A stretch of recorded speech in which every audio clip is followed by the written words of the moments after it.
Hello mga katigangers. Ito matagal ko nang pinakita na binili ko sa online ito. Pero hindi ko pa nabubuksan, kaya i-unbox natin ngayon. At ngayon, kung i-unbox natin ito,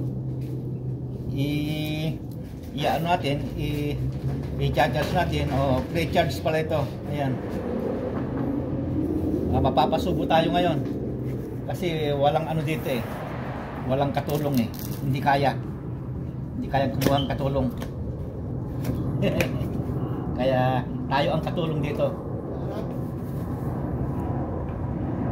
Sandali ko kuha ko ng pang bukas niyan.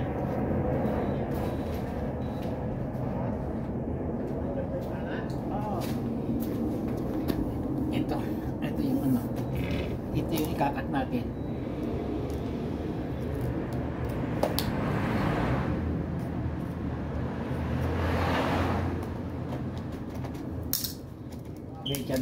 Pre-charge na pala ito. Na-charge na pala. Pwede nang gamitin. Ito itsura. Ito yung mga gamit. Ito yung extension niya. Meron pang bag. Ito yung scrub niya. Isa, dalawa, tatlo, at saka ito pang ito eh, sa restroom ito eh. Dalawa lang naman ang restroom namin kasi maliit lang bahay namin, dalawa lang restroom, kaya lang ang hirap eh. Meron pa nga dito, ayan, meron din dito tela, ayan. Ito yung katawan niya. Ito yung charge siguro. Ito yung mabigat eh. Saan bang charger nito? Ewan ko ba? Baka nasa dito sa kabila. Wala na ba? Meron pa doon. Andun niya. Yung wire niya. C rin. Ayan. Kaya pare-pareha cellphone sa wala na ba? Wala na. Empty na. Saan ba ito? I-charge.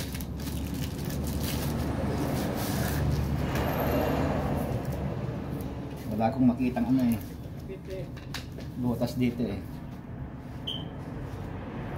Nalalaman natin mamaya kung nasaan. Ito yung on-off niya. Ito ilalagay mo rito. Dito. Ay, naglalak. Hindi mo naman tanggal kung hindi mo pipindutin siguro ito. Tama. Kasi baka lumipad pag umikot eh. Ayan. Ayan. Umikot na. Pabilis ng pabilis. Ayun lang. Yung dalawa lang. Tapos kung papatayin yun na. Ayan.